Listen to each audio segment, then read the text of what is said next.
Namo tassa bhagavato arahato samma sambuddhassa. Namo tassa bhagavato arahato samma sambuddhassa. Namo tassa bhagavato arahato samma sambuddhassa. Aparuta de sangamatassa tawaraye sodavanta bamunchantu satang.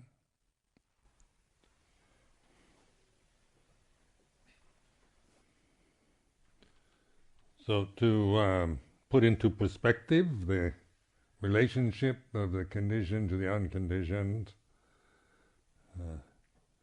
this imprintiness on your consciousness, so that you know, it's no longer just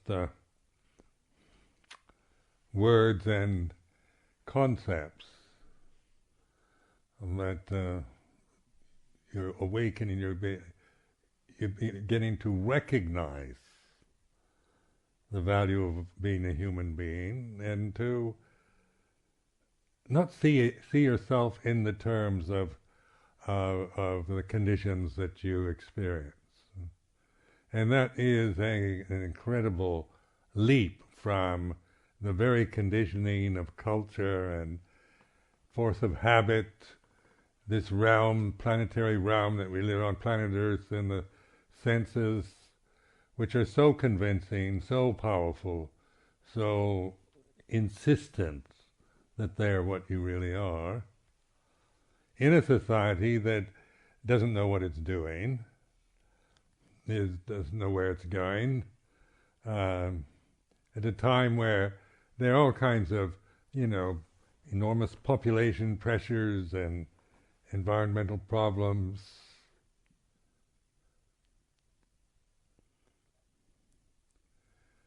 And so when we think of trying to straighten out all the problems of modern society, relieve the population problems, the environmental problems, pollution, greenhouse effect, ice cap melting, and then one's own personal problems, relationships with others, and so forth, then what does that do? It just seems like, total mess, total complexity. Just one thing, you try to straighten out one thing, and there are 10 more things to worry about. And so this is reflecting like this is not to be pessimistic, but to put into context that the conditioned world, this anicca dukkha anatta, the 5 khandhas, in this sense, it's all complex, changing, and beyond any one of our abilities to straighten it out and solve every problem and make everything right. And that's not what we're here for, is it? We're not here to solve problems, worldly problems. So that the aim is liberation from delusion. And this we can do. This is not asking you to do something impossible. This is definitely what an individual human being can do. And so just sitting here, sitting, breathing, awakened consciousness, awakened, present here and now, gate to the deathless is open. And this gives you then this, I'm hoping it will anyway, a perspective you don't have if you're just operating from likes and dislikes and fears and desires and ignorance. Now, like the law of karma, it's interesting, what we call the law of karma. And of course, the word karma now is becoming a kind of word that many people use in English language. People talk about karma as if it's fate or destiny or it's my karma, kind of thing. So, what does it really mean in terms of the Buddha Dhamma? And of course it's about cause and effect on the conditioned level. It's cause and effect, so if you plant apple seeds, you get apples. You don't get tomatoes. If you do, and then you see, you have this in Thailand, that from the beginning, you hear the children saying, if you do good, you receive good. If you do bad, you receive bad. So if you do a good deed, the result is good. If you do a bad deed, the result is bad. Cause and effect. Now apply that just to thinking. If you think a good thought, a positive thought, it feels good. If you think a negative thought, you feel bad, feel depressed. So, back in the 50s, there was one of the bestsellers that many of you may have heard of called The Power of Positive Thinking.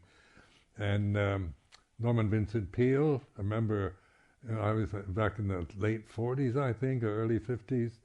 Everybody was reading this book, The Power of Positive Thinking. So this idea of just being positive about everything, affirming one's goodness and all is love and sunshine and roses.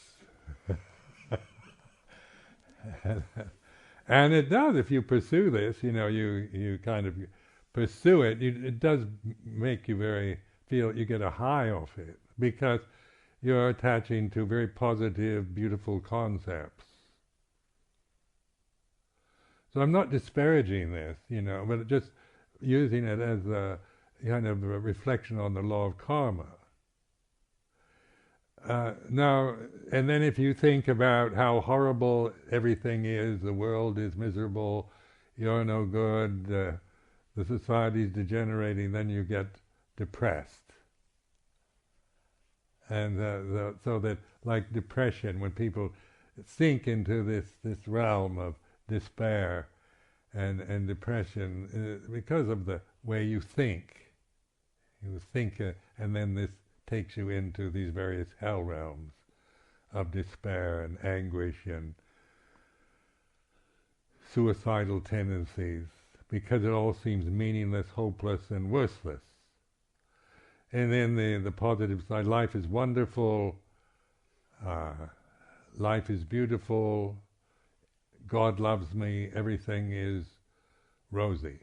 Rose-colored glasses, or death's head with crossbones on your glasses. Now, to be aware of cause and effect, you can be aware of this.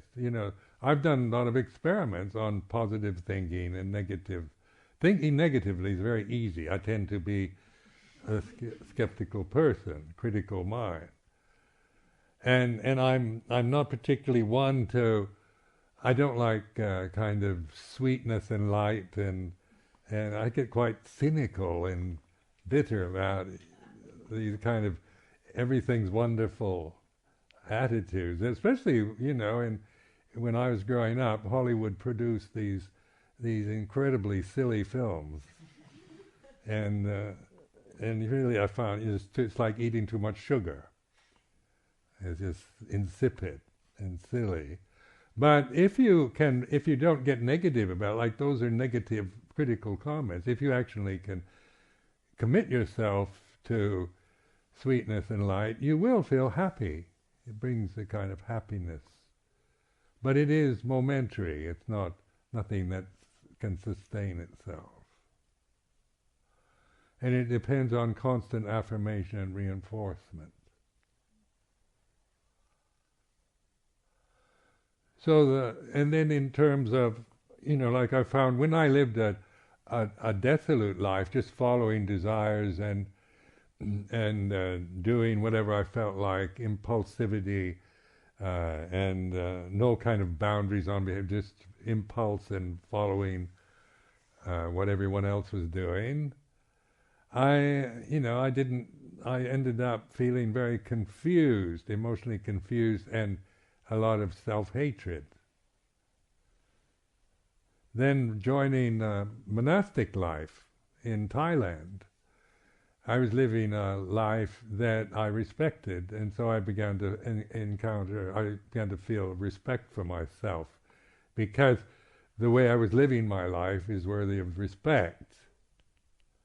The monastic forms and the commitment to practice, and so this say morality, the Vinaya, the goal for liberation from delusion, all these are worthy of respect.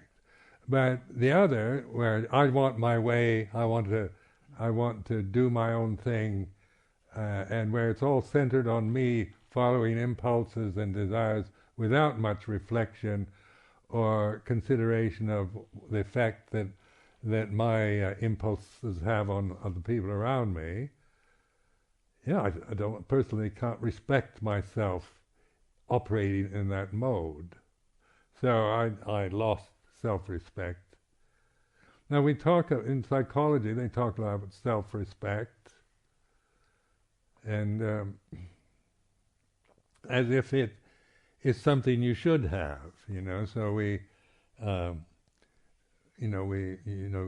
feel that we should have a positive self-image, or something that is, have a positive ego structure in order to be happy in the world. No, that's true. To find happiness, there's a sense of self-respect and doing good, thinking good thoughts, being kind and generous, make our life within the limitation of samsara and the conditioned realm. It allows us to feel a sense of joy and happiness that comes out of the result of doing good, thinking positively, and living in a way that is that one can respect.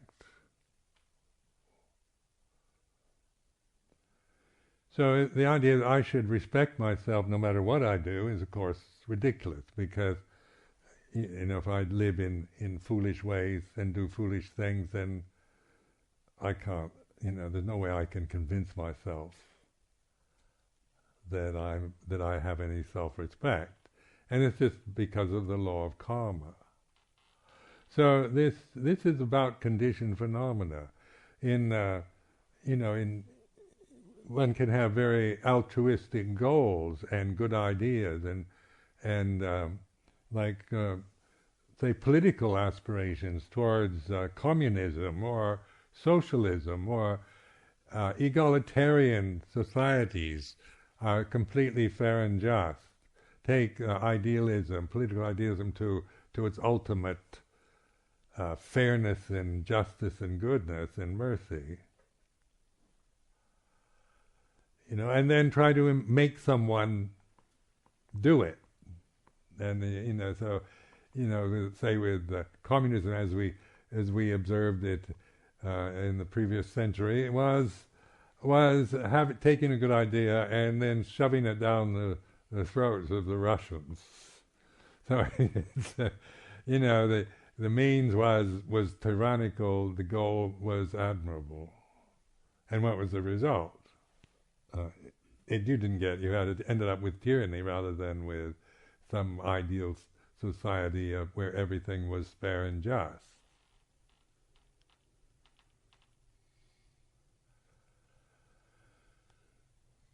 So we can also, in the West, think that the end justifies the means. If we have a noble end in mind, then we can use whatever means, whether it's wholesome or unwholesome means, because the end is what we're aiming at. The end justifies the means. But in the law of karma, the means and the end are the same thing. If you want a good end, you have to have good means. To be happy, to have self-respect, you have to live in a way that you respect. And so that, if you want a happy life, you can't just use negative forms and selfish intentions and exploit or manipulate others to get the supreme goal of happiness at the end, because you'll end up, with enemies and fear, paranoia, diseases, and who knows what.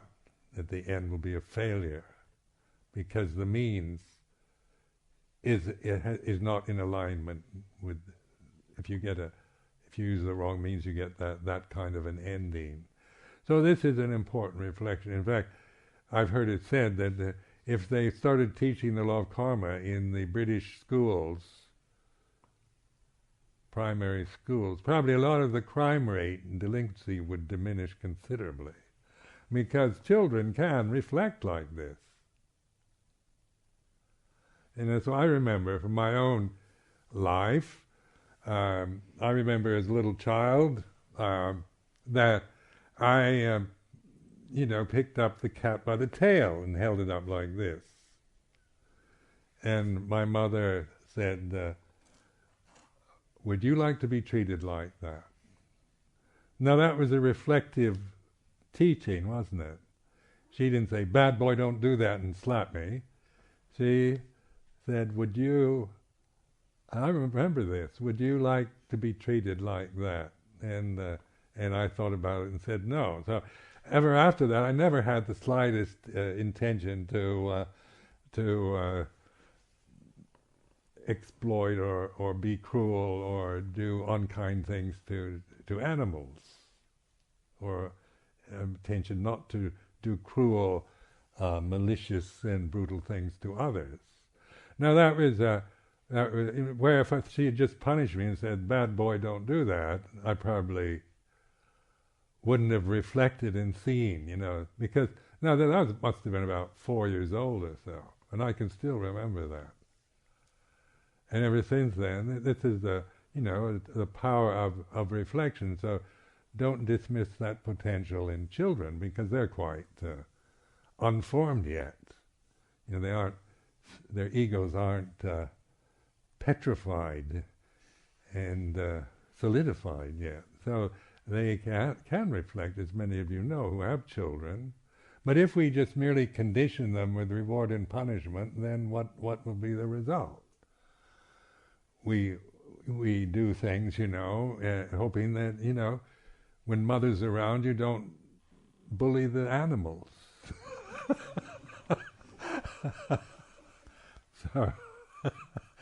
So you learn how to, if you're going to be punished, then you don't do it in front of people that are going to have power to punish you.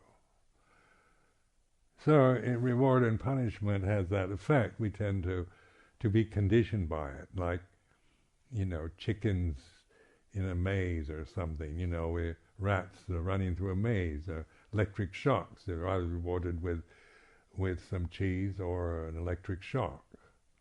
So we can, much of our society tends to be conditioning on that level.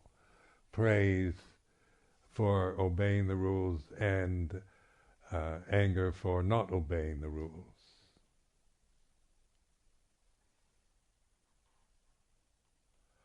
Now this reflectiveness then, considering the law of karma, just, you see how we live our life. How are you living your life?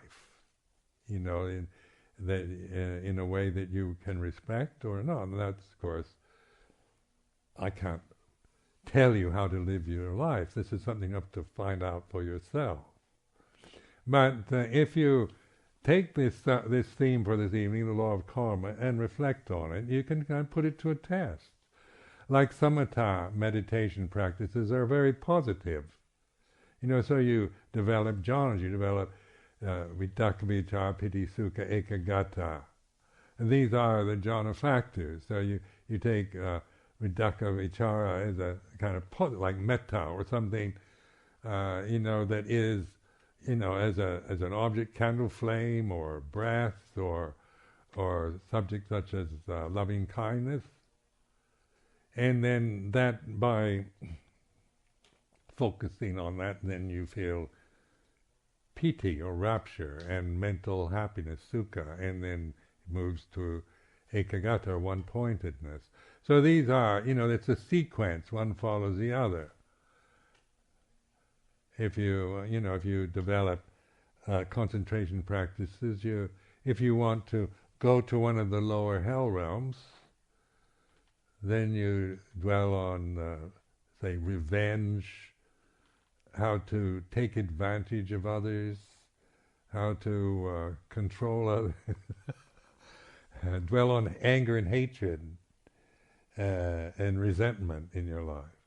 So you meet people who spent their life resenting the fact that they were abused or mistreated, and they develop that revengeful anger and anguish, and at the end of their lives they're just bitter, miserable people because of what they've grasped. It leads to a hell realm or misery of some sort. You see, this you can figure out on your own. If we're just trying to use positive thinking to suppress things, then that doesn't work very well. This is where you need to know what you're doing. So sometimes we grit our teeth and say, I'm happy, when you're really miserable. I remember one time a little girl that was the daughter of a friend of mine. Her mother was always trying to pawn this little girl off on somebody else so she could go out with her boyfriends and so forth. This was in Berkeley, California. And so this little girl sometimes was, I'd meet and I'd say, how are you, Kimberly? And she'd say, I'm happy. And you could tell she was utterly miserable. Because, she felt she was just in the way and just, dumped on this person, that person. And of course this means that she was obviously angry, but she'd probably been told she should be happy. So she says the word, but the reality is one of, I'm angry. And so this, to be able to observe your state of mind and recognize it. Like with metta practice, when I first came to live in England, we lived in London, in Hampstead. And of course the metta practices, we say, ahang sakito homi, may I abide in well-being. And in Thailand, because of the society is very different there, metta never seemed to be such a strong practice, because basically the society is more that way. It isn't like a critical. It isn't based on ideals, and people aren't so critical as they are here. I was only in London a few days when I began to recognize the fact that really they need a lot of metta, because this society is a very critical one. We develop our critical faculties, and we're always very much aware of what's wrong and what's not right and what we don't like, and the weather is too rainy. And then you hear people, when you do have a nice spell of weather, they say, oh, it's too hot. So whatever, it's always something to complain about, because it becomes a habit of too wet, too damp, too rainy, too cold, too hot. And it becomes our way of relating to it. We greet each other, it's too cold today, or, English weather, here it is again, rain. And then you look at movies, and whenever, you see a movie that takes place in England, it's always raining. Always. That means you're in England. And yet I've experienced some of the most beautiful weather in this country. It's just sometimes it's absolutely perfect, neither hot nor cold, in springtime and so forth. So, and they don't talk about that, And when you make a movie about England, you don't show that. You show, okay, now the heroine is moved from New York to London, and then it's raining. umbrellas. Well, that's all right, I'm not complaining, but how does that affect the mind? You know, this grumbling, complaining tendency can make our lives quite, depressing, or always a slight tinge of the negative haunts our consciousness. Now, to transcend the positive and negative is the mindfulness, the gate to the deathless. Sati Sampajanya. So, like Sati Sampajanya, this Sati is the ability to recollect here and now. So, because usually the conditioned mind is, planning for the future. Our lives are very much, thinking about what's next, or remembering the past. And so, this Sati is our ability to remember, to recollect here and now. Sampajanya is a clear understanding of that. It's embracing a sense of open receptivity to the here and now. So it's a reflective ability with the conditions as you experience them, whether they're positive or negative, is no longer the issue of what the weather's like, because you're always, wherever you are, you're always here, and the time is always now. But notice that how much of your life and your sense of self is based on time, where you were born, what astrological sign you were born under, what time of the day or night, who your parents are, and then it goes on into identities with culture and ethnic identities, religious. And so we see ourselves from always these restricted conventions, conditioned attitudes. Some of them are good, some of them are not very good.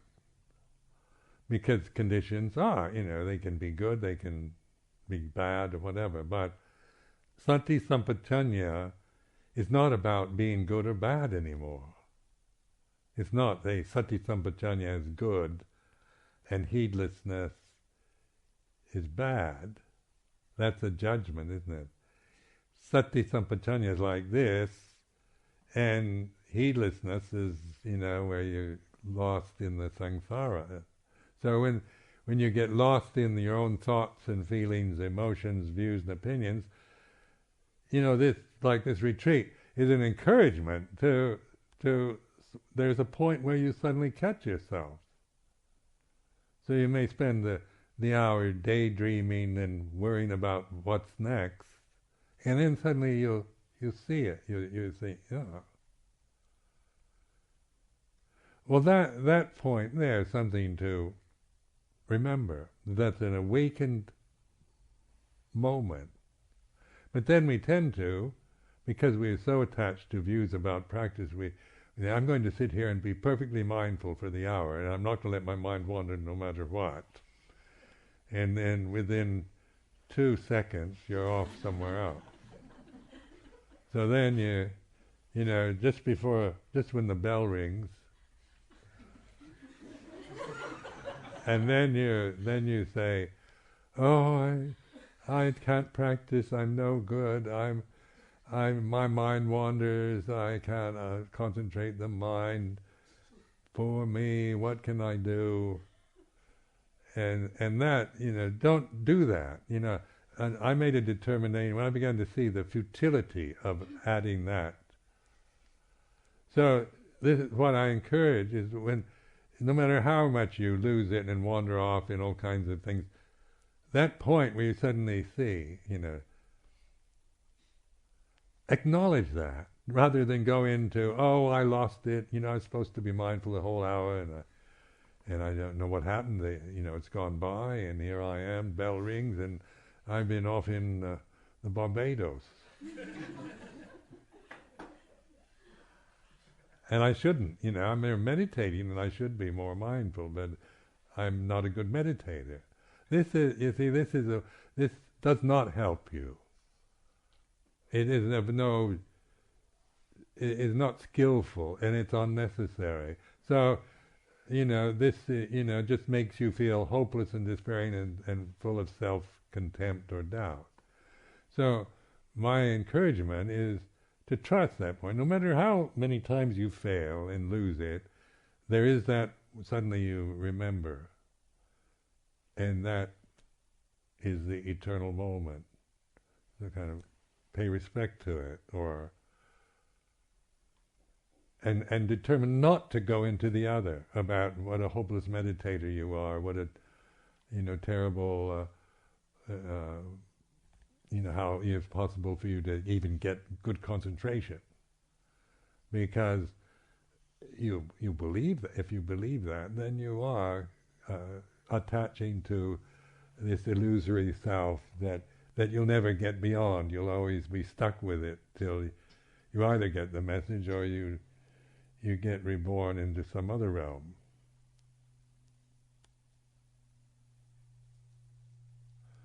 So it's not about being a good meditator or being able to have good samadhi and all that. That is this sense of good, being good or not being good, is the conditioning of the mind, and it reinforces a sense of this illusory self, sakkaya ditthi.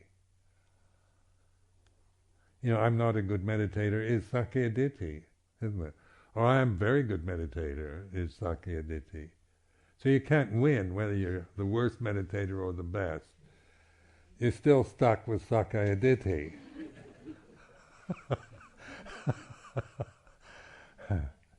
So it doesn't matter how well you meditate or how horrible, or what a terrible meditator you are. If you're willing to see that I can't meditate, you can be aware that is a sense of you as a person that should be, who would like to be a good meditator, but can never be what you think you should be, which is, never losing it, being always mindful every moment,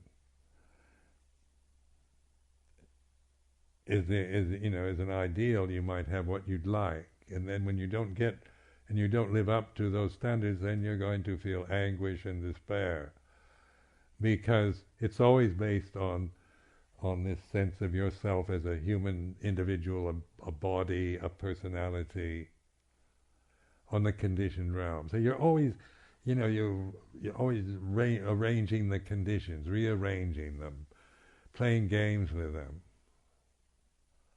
And so this emphasis on sati sampajanya, the gate to the deathless is open, you see, is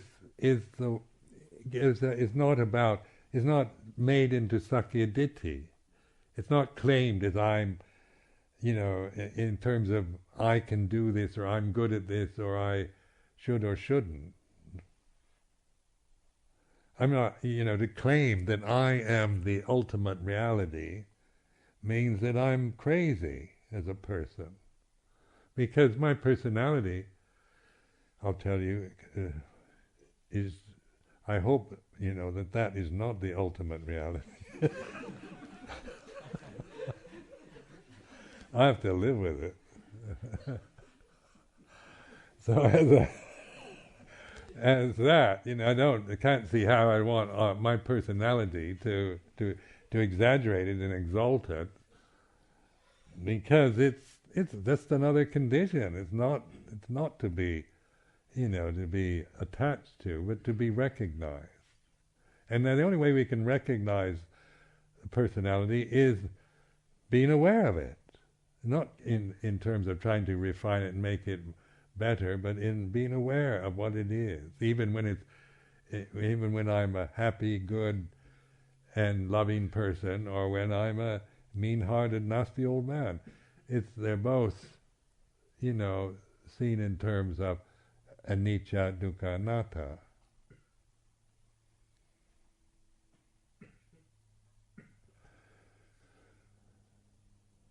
That's why in the four stages, Sotapanna, Sakadha, Kamayana, Kamayarahant, notice that these are not claimed as personal achievements.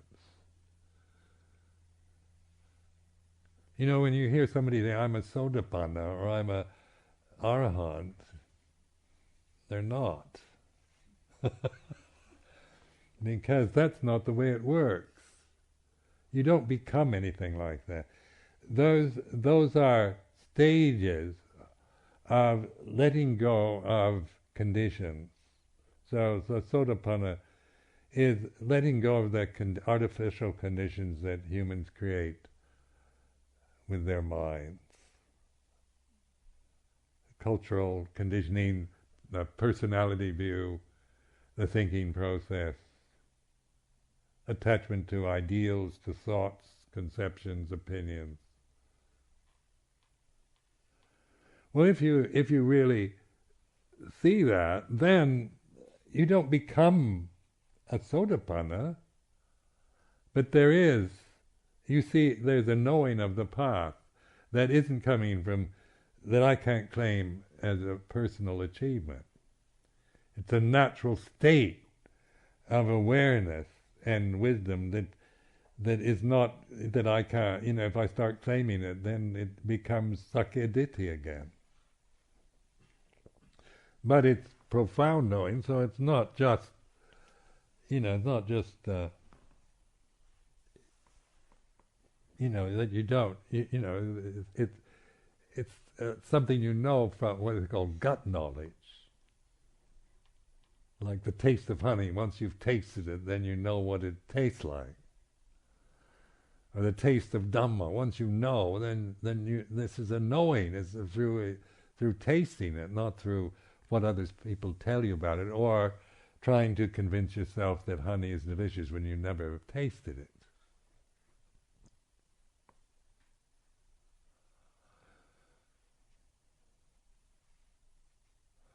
So in monastic Vinaya, the idea of claiming states and things like that, it's one of, if one of the disrobing offenses, there's four disrobing offenses for bhikkhus, and one of them is to claim superior states when you don't have them.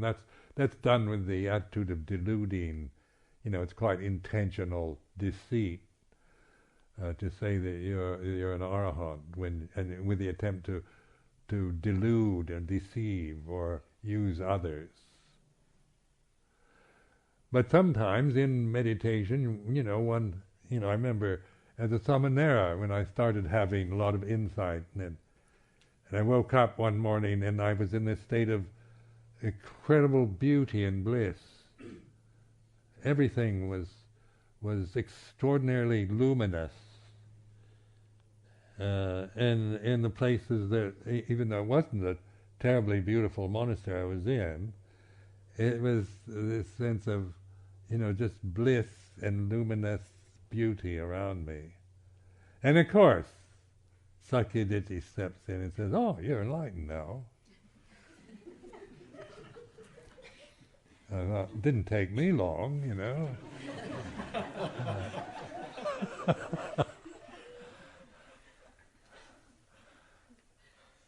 And then, of course, a few days later, I had to go to the immigration. And because in those days I didn't have, and to stay in Thailand you were only allowed 3 months, then you had to leave the country and re-enter, even as a samanera. So, but the head monk of the province in Nong Khai arranged for me to do this through the immigration point in Nong Khai, which is right across from Laos, from Vientiane. So I thought that's one reason why I thought Nong Khai would be a good place to be, because you have this, you don't have to go to Bangkok to do it. Well, I found out that actually I was supposed to go to Bangkok, and that the immigration office in Nong Khai didn't want to stamp my passport. But they'd been forced by the head monk to do it. This is what I think. So when I entered, I was in this state of, I'm an enlightened being, bliss, I enter this immigration office in Nong Khai, and I'm in a very hypersensitive state at this moment. I feel everything, and suddenly, nobody was rude or said anything, but I just felt this hostility as soon as I entered the immigration. And they stamped the passport, but it was done, like in a way that what they were thinking was not very nice. And it shattered me. Suddenly, from this state of bliss, I dropped into a hell realm and realized that I wasn't in life. But it wasn't, I was trying to delude people, but I'd experienced this very blissful state that I had never had before in my life, and I just assumed that, from the Sakya Ditti, that I was now permanently going to stay there. When it was very obvious after that encounter at the immigration that state is not sustainable, especially when you're dealing with immigration, Thai immigration. So, anyway, this is not a disrobing offense. Sometimes we overestimate. But our intention is not to delude or exploit others in immoral ways or to delude them. We might be deluding ourselves because we don't understand. But these stages, then, I found are very useful for contemplating your own practice. So, what is stream entry? Now, stream entry can sound like a very high attainment, and that's how I heard it before. They say, in Thailand, they say, so-and-so is a stream enterer, and you'd always hear this, what does that do? This monk, that monk's a stream enterer, and then it was,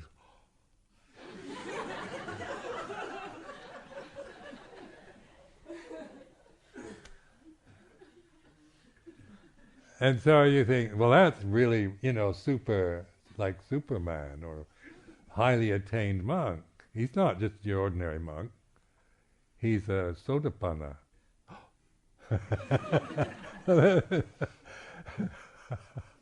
Or you go, after a while, Arahant is even.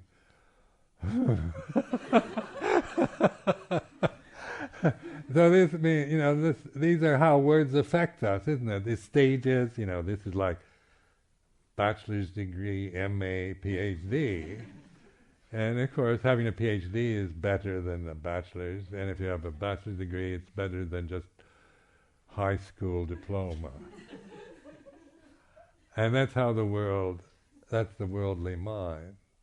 Now, in the spiritual path, it's not about attaining or achieving, it's about relinquishing, letting go. So there's nothing to attain. It's that when you recognizing stream entry is not an attainment, it's a relinquishing.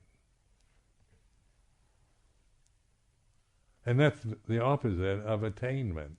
Sakya Ditti needs to feel I've attained.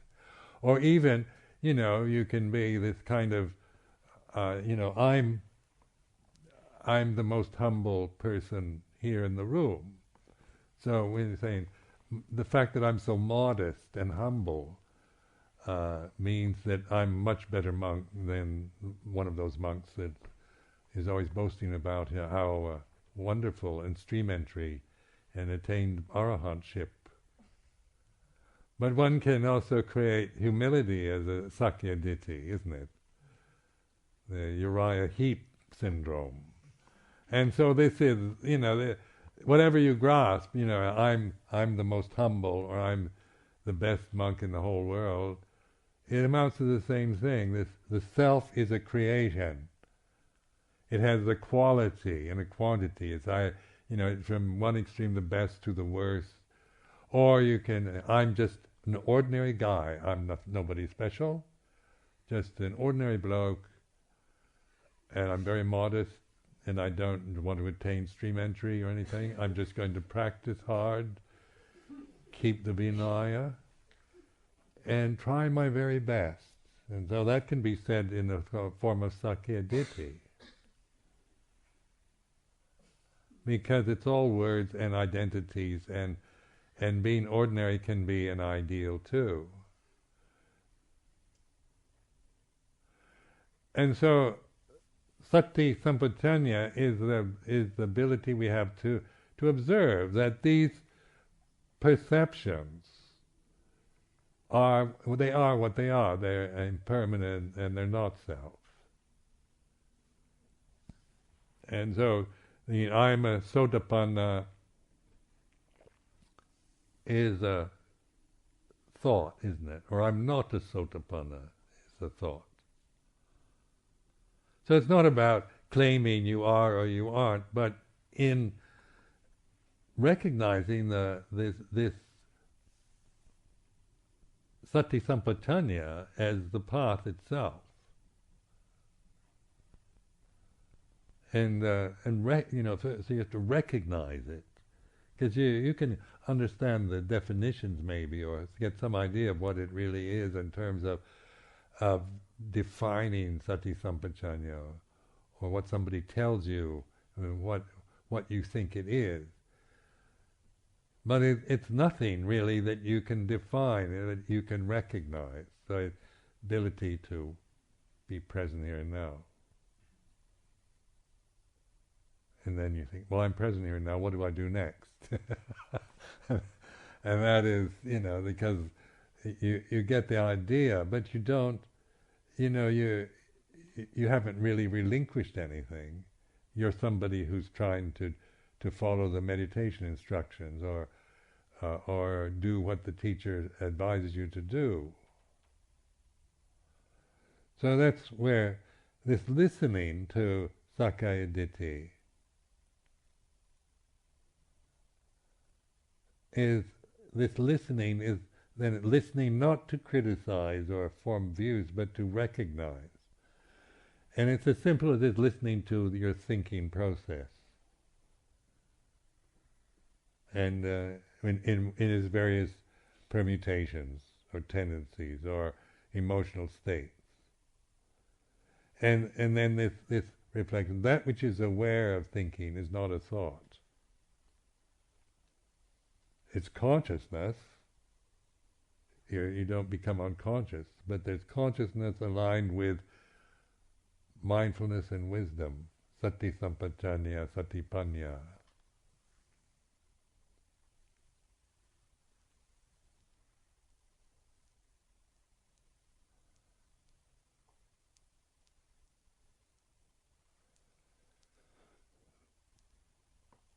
Now the law of karma then is like in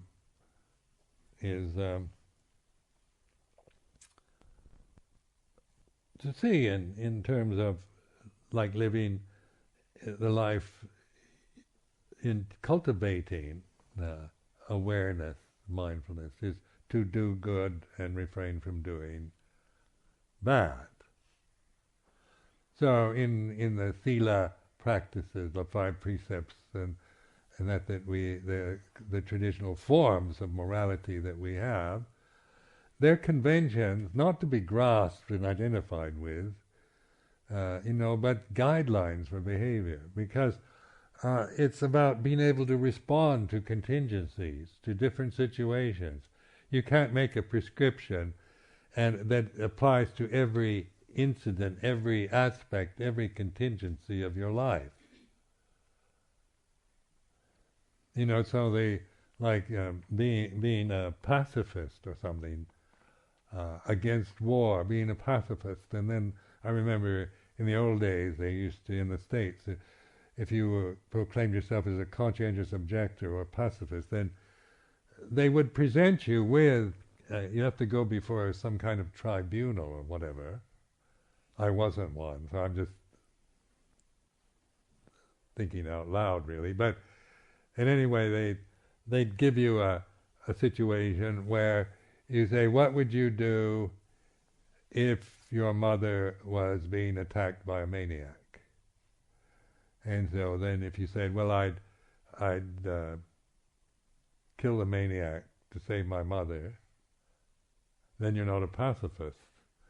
And then if you say, well, I wouldn't do anything, I'm a pacifist, then the maniac rapes your mother, then you feel like a coward.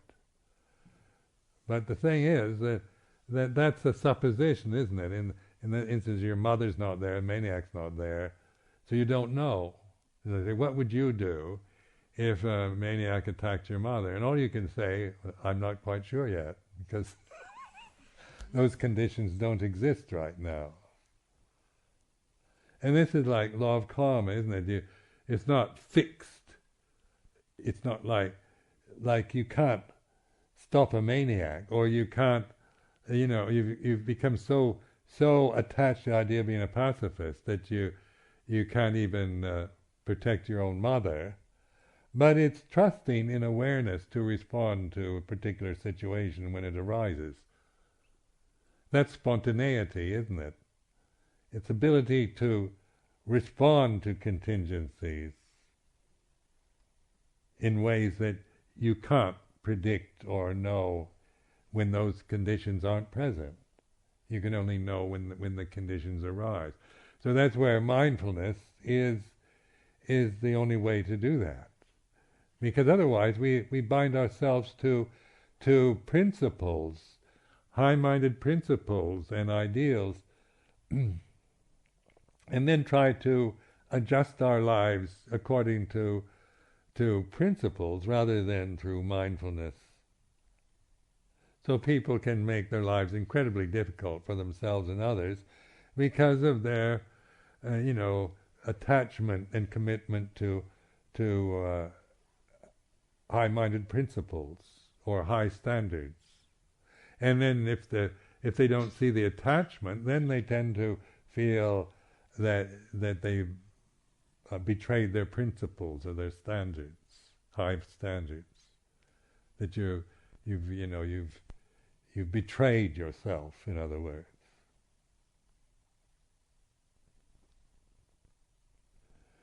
Where this way is much, it flows, it responds to contingencies, it adapts itself. It's not through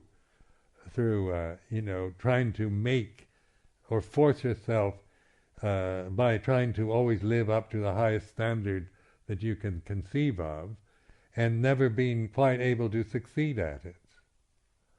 Because there's so many things in life that challenge us. The higher our principles tend to be, the more threatened we are by life. Because principles are coming from high standards, and it can be a strong sense of sakkaya-ditthi,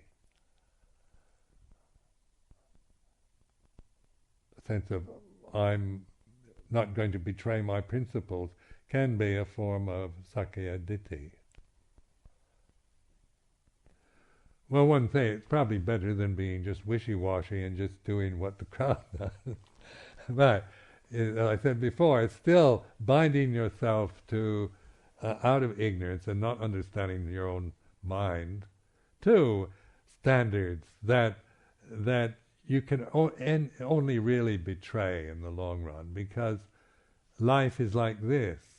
We are put to the test, we're challenged. Things don't go the way they should, things change the way we don't want them to. And what do we do with that, What are we going to do if we're attached to high standards and the standards of the present situation are not high? How do we relate to that? And this is where sati sampajanya is our ability to respond to contingencies. Because conditioned phenomena, it always depends on other conditions. There's no isolated ideal. There's no isolated condition that is independent. They arise and cease according to other conditions. Now that which is constant through all this is the sati sampajanya. As you recognize it, then that is your refuge, because this quote, if it sticketh to the constancy of the supernal mind that needs not move, it is superior to the necessity of faith This was a Roman skeptic, Boethius, and I came across this quote, I thought it was very Buddhist, sticketh to the constancy of the supernal mind that needs not move. To me, that's sati sampajanya. And that, of course, it sticketh to the constancy of the supernal mind that needs not move. That you can only recognize that through sati sampajanya. It's not an ideal. It's real.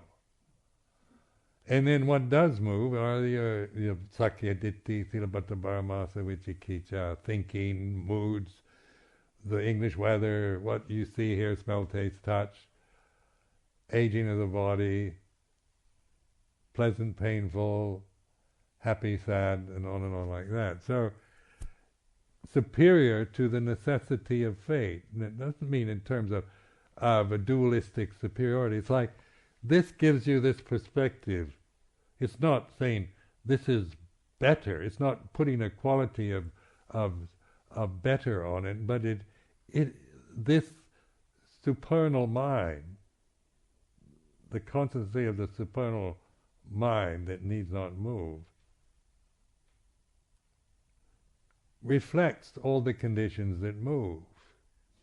So they're interdependent. You don't want to wipe out and destroy the conditions and just, you think, I just live with the unborn, uncreated, and I want nothing more to do with the conditions. So if I operate from that, that's a high principle, So here in Amaravati, Ajahn Sumedho comes to see me and he says, would you give a talk this evening? Sticking to the constancy of the supernal mind. I can't even answer him anymore. I'm totally useless in this place because I'm stuck on the supernal mind and I can't move anywhere because I've taken sides. But in this way, like the Dhamma Vinaya of the Theravada tradition, is the Dhamma is this, and then is total relinquishment. To really take refuge in Dhamma means totally, complete letting go of everything. But then there's the Vinaya, the discipline, the tradition, the discipline of monk. And that's all about conventions, about what you can't do, about duties and relationships and material objects and the sexual nature of one's own body, or the vipaka karma that arises in our consciousness. And then in terms of doing good and refrain from doing bad, we surrender to the form, the traditional form, not for sakya ditti, but because it actually, the simplification makes, we're not having to endlessly make decisions around the little irritating facts of life that most people have to deal with.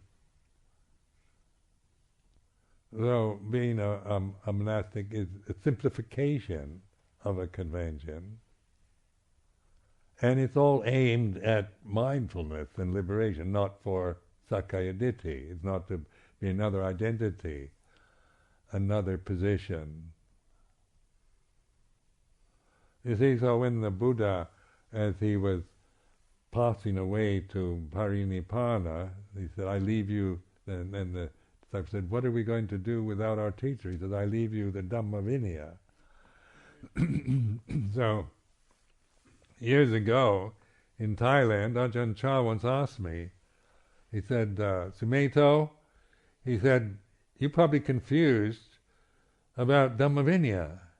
And I said, what do you mean? And he said, well, Dhamma is all about letting go, isn't it? I said, yes. And Vinaya is all about clinging and attachment. And I said, yes. And he said, when you solve that conundrum, you'll be all right. So I mean, so this is, one thing, like we train in monks, when we ordain, then we train with these, and to train with when you have to grasp it. You have to do it like this and surrender to this way and the way it's done in the tradition. And but at the same time, within that, you're reflecting on your own, reactions to limitation, to authority, to having to live in a prescribed lifestyle. Because coming from a more kind of I can do what I want and I'm free to live my own life, didn't work there in a Buddhist monastery. It's all about conformity. And I used to pride myself as a nonconformist when I was in university. I saw myself as a nonconformist. There was another form of Sakyaditi, because I felt conformists. I don't like conformists. But nonconformist is like, I'm my own man. Then I go into this monastic order that's all about conformity. And of course it brings up doubt. Why am I doing this? But that's the whole point. You're restraining action and speech, conforming to a structure of tradition, in order to reflect. And as you relinquish, let go of conditioned phenomena, then it makes life very smooth, easy for you, because it's a convention for liberation, to help to cultivate mindfulness, rather than another kind of imposed moral code that we have to obey, otherwise we'll be punished. You see the difference, how, this sense of embracing, of opening and using things, rather than just obeying and being dutiful and then expect reward or being punished for breaking the rules or not being able to do it. This is where the Sakyaditi, we lose ourselves in this, even within the monastic tradition or conventions, through Sakyaditi. And that's not what it's for. The Buddha didn't establish monastic discipline to reinforce the sense of self as being a good or bad person.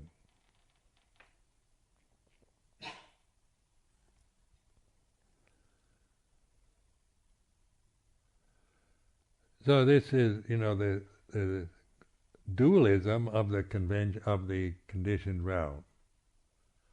And this is all conditioned. This room, this body, the language, it's conditioned. The senses, seeing, hearing, smelling, tasting, touching, feeling, these change according to other conditions.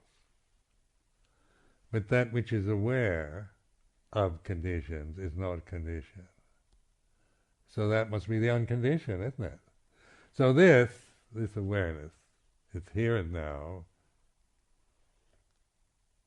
I'm not making it up, it's not creating anything, but just a relinquishing, an openness in this wide spectrum, because I'm not binding myself to views about things, but letting go of all that. So then there's this expansiveness. Sticketh to the constancy of the supernal mind that needs not move. The necessity of fate then is your vipaka kamma, the way you're feeling, the experiences you have, praise and blame, happiness and suffering, good health or bad health. That means from this position of the constancy of the supernal mind, we can bear with the necessity of fate, whatever that might be.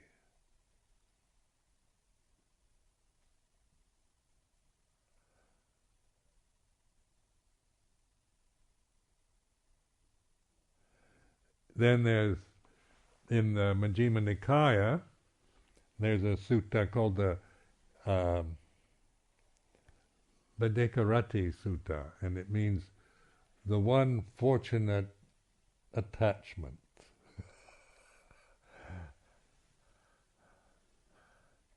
Translated in English in Bhikkhu Bodhi's translation, Bhaddekarati Sutta, the one fortunate attachment. That's interesting. One fortunate attachment. I wonder what that's about. And this is mindfulness, path to the deathless, sticketh to the constancy of the supernal mind that needs not move.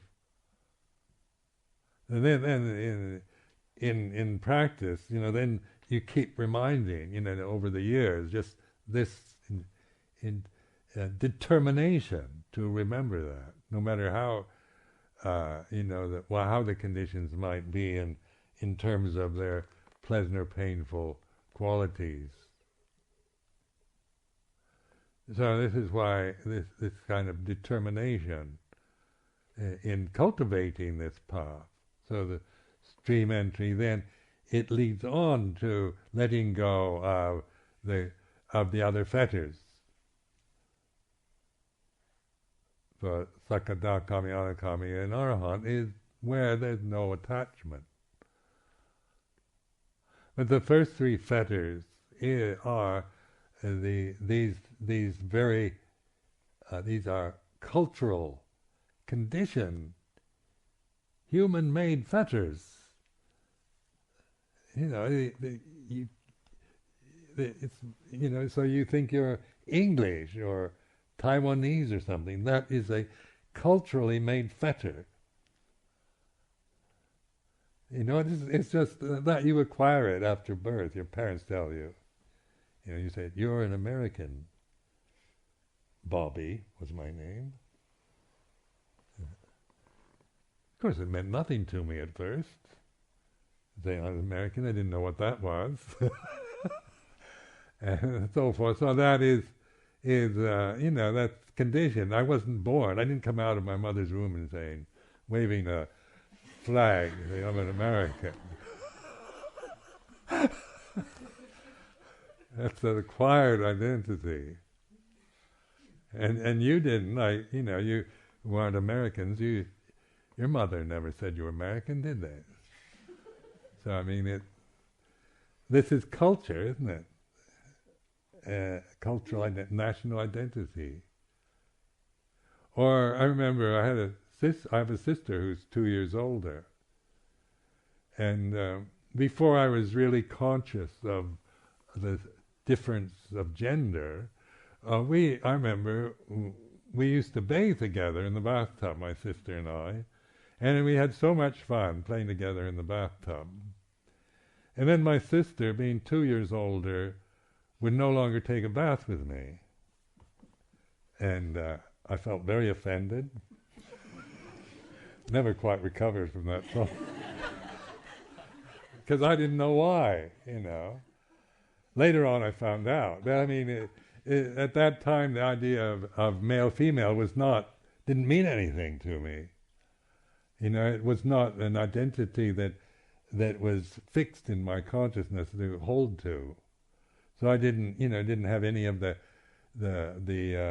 sense of I'm a boy and she's a girl and this is we shouldn't be in the same bathtub at the same time.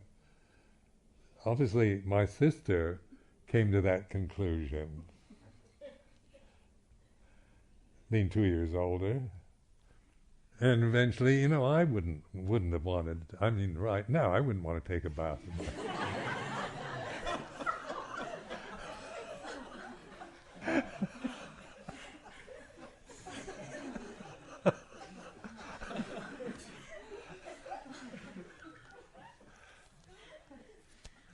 So this is emphasizing these three fetters are a language. I was born in an English-speaking family, so this is the language I learned, and the way it was spoken, the accent and the values of middle-class Americans in Seattle, Washington. So you acquire all that through, not from birth. You weren't born with that, but you are conditioned by that. So these, recognize that what I'm saying is quite important, that what you think you are, cultural identities, and the personality and the language are created by human beings out of ignorance. So it's not to despise it, but to no longer trust it, and cling to these things. You can see them, and they're all right. Some of them are good and wholesome identities and skillful conventions, but so it's not saying they're all bad and just we should annihilate them, but it's recognizing their limitation, and when we are bound to limitation, then we suffer. So like the moral precepts in the Vinaya isn't about limitation. It's limitation on boundaries in terms of action and speech, but its liberation comes through the mind. So you're not forced to believe in anything, or anything that goes through your mind is to be recognized in terms of what it is. If it's good or bad, right or wrong, it's recognized in terms of conditioned and permanent. Then in regards to sila, we do the good and refrain from acting or speaking on the bad ones. So you see, this is how to cultivate wisdom, learning how to use convention, use your personality, use your talents, special abilities, or whatever, for mindfulness rather than for reinforcing delusions in yourself and others. So I offer this as a reflection.